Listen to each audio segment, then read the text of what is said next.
Rav Wasserman says, the Song of Azinu. Song of Azinu means Parashat Azinu. Parashat Azinu is in Sefer Dvarim, the book of Deuteronomy, and it begins with chapter 32. But he says that the Song of Azinu, which was a song that Moshe Rabbeinu sang to Am Yisrael before he fulfilled his last commandment to Hashem of going and to die, where Hashem's going to take his neshama. So his last speech, if you will, was this song. Was this song to Am Yisrael. And Rav Wasserman says that this song opens up with a special introduction, which actually begins in a previous parasha, in Parashat Vayelech, in Deuteronomy chapter 31, verses 19 through the end, 21. There's an introduction that begins, and there's an ending that ends towards the end of the Parashat Azinu in Deuteronomy chapter 32, verse 46. This serves to emphasize the great significance of this section. What does it mean that this has an introduction? So unlike other places, for example, when we crossed Yam Suf, and it says, Az Yeshir Moshe Ubnei Yisrael, that Moshe Rabbeinu started singing and Am Yisrael followed him, and then Miriam and so on, everybody's saying, there was no like introduction to the song, why is the song being sung, or a closure to it explaining what is really the whole thing supposed to mean. There was nothing like that. There was a song in the Torah. Great. We sing it, it's part of our prayer every day. Baruch Hashem, but no intro, no outro. It's not a BeEzrat HaShem film with a nice intro and nice outro. No, just go into it. The Wasserman says, no. This song has an intro. The song is an intro, and it has an outro. And what is the intro and the outro? At the end of Parashat Vayelech, in chapter 31, HaKadosh Baruch Hu is telling us that Moshe Rabbeinu's life is getting towards an end, and he gives him some things to do. He tells him to go rebuke Am Yisrael. He tells him, go tell them all the things they need to do as soon as possible, because Mashiach is coming. When? It could happen any given day. So in essence, HaKadosh Baruch Hu gives Moshe the clear instructions of what to tell Am Yisrael, of what's going to happen before Mashiach comes. And Moshe says,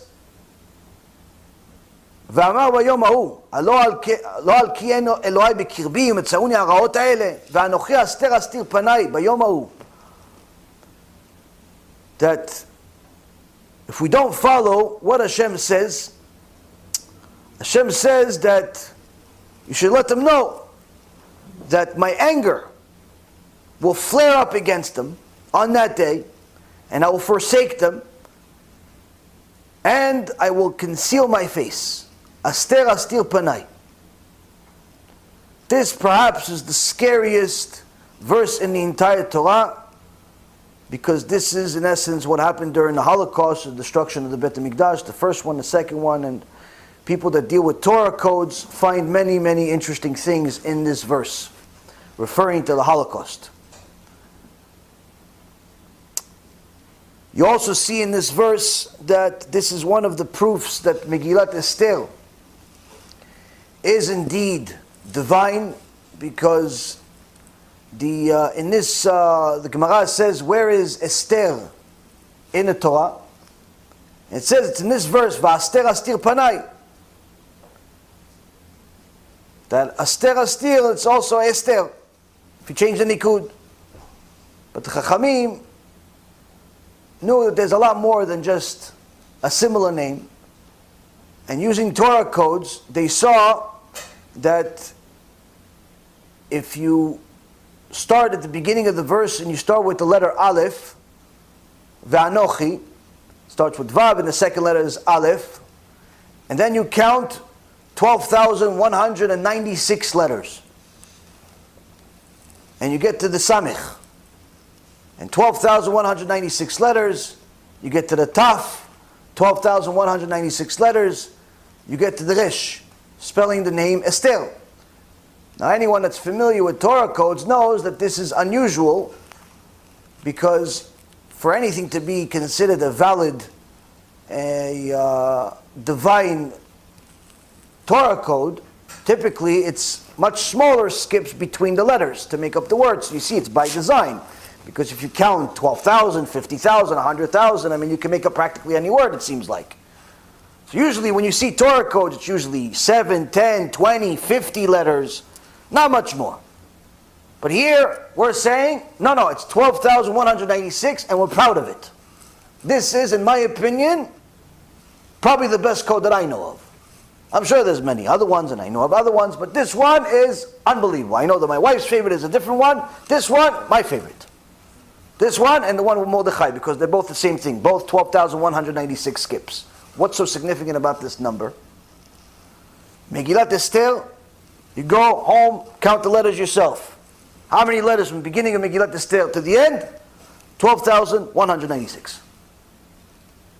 The entire Megillat Esther that was written almost 1,000 years after the Torah, 12,196. The Gemara says, where is Esther in the Torah? They didn't have computers back then. They're people. They were giants. Said, Megillat Esther, it's in the Torah, it's in this word. So you see here, Rabotai, that the genius of the Chachamim was extraordinary, but the genius of HaKadosh Baruch Hu is infinite. It's unexplainable. Everything is in it. Now, at the same token, this verse is very scary, where it's telling us that Hashem will hide His face. Hashem will conceal His face. And they will become prey. And many evils and distresses will encounter them. It will say on that day, meaning the people will say on that day, it's not because my God is not in my midst that these evils have come upon me, but I will surely have concealed my face on that day because all of the evils that it did. Meaning that people are not even going to realize what's happening. All of a sudden, you are a government member, you are a part of the parliament, you are part of the board of some company. Next day, they're putting you in a Holocaust camp. Like, you don't even know what hit you. It's not like it's like a gradual move. It's one day you are considered one of the members of the people that's running the country. The next day, you're the enemy of the state. And you didn't even do anything. So people are going to be confused of, why is this happening? They're not going to connect the dots. This is happening because HaKadosh Baruch Hu is hiding His face, which in itself is a punishment. So now Hashem tells Moshe, so now write this song for yourselves and teach it to the children of Israel and place it in their mouth, so that this song shall be for me a witness against the children of Israel. Why a song? A song that has a tune is easy to remember. That's why in the tradition of the Yemenites, for example, and many of the Middle Eastern countries, they used to start teaching their kids to read from the Torah very young. You see kids 6 years old know how to read from the Torah. Today, 60 years old can't read from the Torah. 6 years old, they know how to read from the Torah.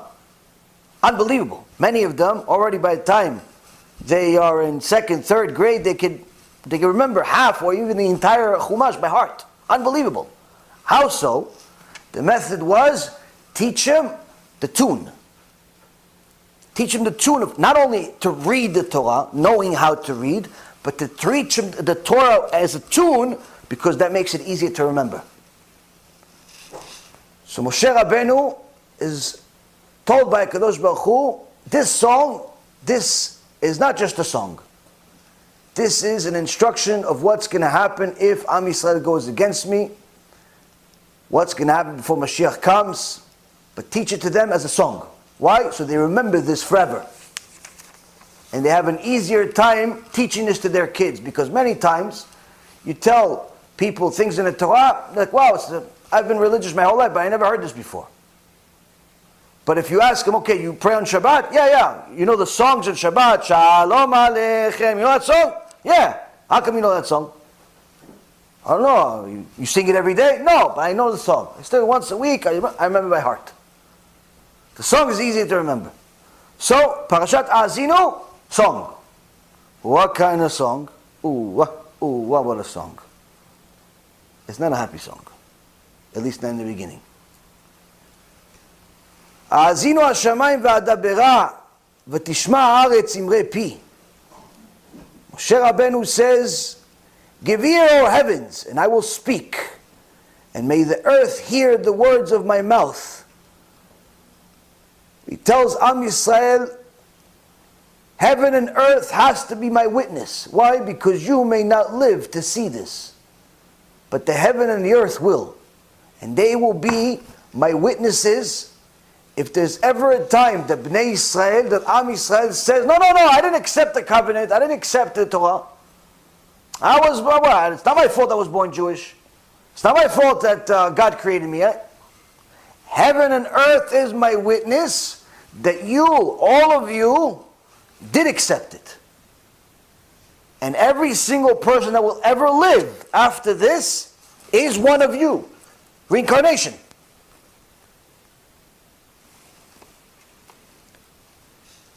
May my teachings drop like the rain. May my utterance flow like the dew. Like storm winds upon vegetation, like raindrops upon blades of grass. In so many words, make sure you remember this. When I call out the name of Hashem, ascribe greatness to our God, the rock. Perfect is His work, for His paths are justice. A God of faith without iniquity, righteous and fair is He. Corruption is not His. The blemish is His children's, a perverse and twisted generation. Is it to Hashem that you do this, O vile, stupid people? Is it He, not your Father? Is He not your Father, your Master? Has He not created you and formed you? Remember the days of yore, understand the years of generation after generation. Ask your father and he will relate it to you, your elders, and they will tell you.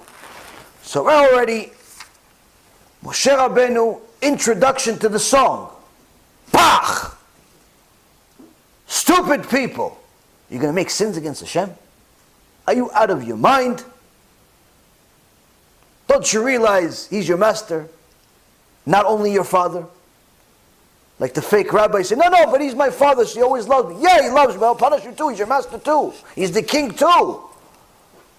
One doesn't negate the other. If you go against Him, He's your master. You do what He says, He's your father. He tells Am Yisrael that HaKadosh Baruch Hu, everything He does is just. Everything is good. Everything is fair. Yeah, punishment is fair, yes. When you realize how many opportunities He gives you to do tshuva, to fix yourself, you realize how much good He's giving you even when you're not doing good.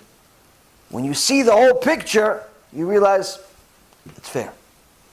And that's why the Chachamim say, in many places including Rashit Chokhmah, that when a neshama goes up to the Beit Din of Shamayim and sees the movie of its life and sees all of the sins that it made without doing tshuva, the neshama itself suffers so much from the embarrassment of going against Hashem while Hashem gave him everything. Gave him parnasah, gave him a good wife, gave him kids, gave him money, gave him health, gave him everything he ever wanted. And what did He give Hashem? The exact opposite. He gave him money, so instead of using that money to publicize Torah, he publicized things that are against Hashem. He gave him a wife, and instead of having his wife be tznuah, be good, he told his wife, honey, don't wear that headscarf. No, it's not for me. Show your hair. No, that modest dress. No. Come on, cut it in half. Cut it in half. Show everybody what we got.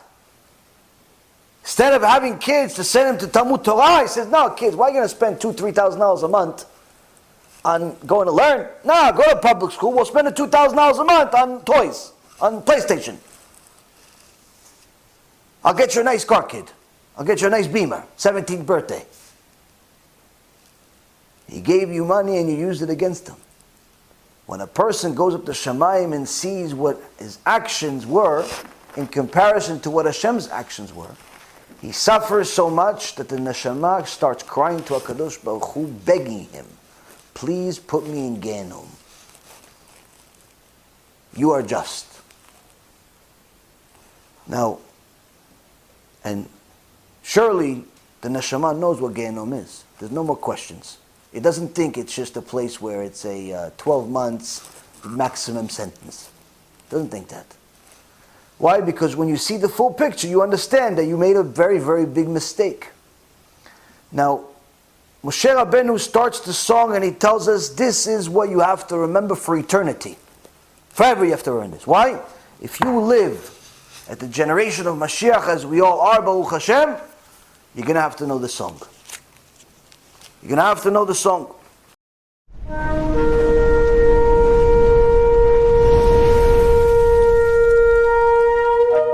שלום אנשים יקרים, שמי טל, פעילה בארגון בעזרת השם. גם השנה ארגון בעזרת השם, בראשות הרב ירון ראובן והרב אפרים כחלון שליטה, יצא בקמפיין קדוש מתנות לאביונים. חלוקת סלי מזון מכובדים למשפחות קשות יום לחג פורים. אני ממש נרגשת ושמחה. כפי שאתם רואים כאן, התחלנו בהכנת הסלים שישלחו ביום הפורים למאות משפחות בארץ ישראל, כדי שיוכלו לקיים את סעודת הפורים בהידור, שיהנו וישמחו כמו כולם. משנה לשנה המצב הכלכלי הופך קשה יותר. מגפת הקורונה השפיעה רבות וגרמה להמון חולי. עסקים רבים נסגרו, אנשים רבים פוטרו ממקום עבודתם, ובפרט השנה יוקר המחיה עלה מאוד בכל העולם וגם כאן בישראל. בכל יום אני מקבלת פנייה מעוד משפחה ועוד משפחה בבקשה לעזרה, ורואה מקרים קשים בהם אנשים מתלבטים בין קניית תרופות למזון. מקרים בהם אין יכולת לקנות בגד חם ושמיכה לחורף. בעיניים שלי ראיתי אנשים שלא חיממו את ביתם כדי לא לשאת את תוצאות החשמל. בעיניים שלי ראיתי אנשים שלא חיממו את ביתם וישנו עם מעילים כדי לחסוך בהוצאות החשמל. ארגון בעזרת השם דאג בפרויקט מיוחד לאנשים רבים וחימם את ביתם בחורף. אחיי ואחיותיי היקרים, נשארו ימים ספורים לסיום הקמפיין. ארגון בעזרת השם בראשות הרב ירון ראובן והרב אפרים כחלון שליטה יהיה שליח המצווה שלכם ביום פורים לתת מתנות לאביונים, סלים מכובדים למאות משפחות בארץ. כפי שאתם רואים כאן, יש כאן מוצרים יבשים, דגים, מוצרי בשר, מוצרי חלב, ביצים, שתייה ועוד. בואו נושיט יד ונירתם לשמח נשמות. בואו יחד ונהיה שליחים נאמנים ונדאג לילדים, לקשישים, לאנשים חולים. רק אנחנו יכולים לסייע ולעזור אחד לשני. זה מה שאבינו שבשמיים רוצה. שבזכות המצווה הזו יהיה לכולנו פרנסה בשפע, ברכה והצלחה. והכי חשוב, בריאות ואריכות ימים ושנים טובות. ושבעזרת השם נעבור את כל התקופה הקשה הזו. רק בזכות אהבת חינם וחסד אמיתי ניגאל. תודה רבה וחג פורים שמח.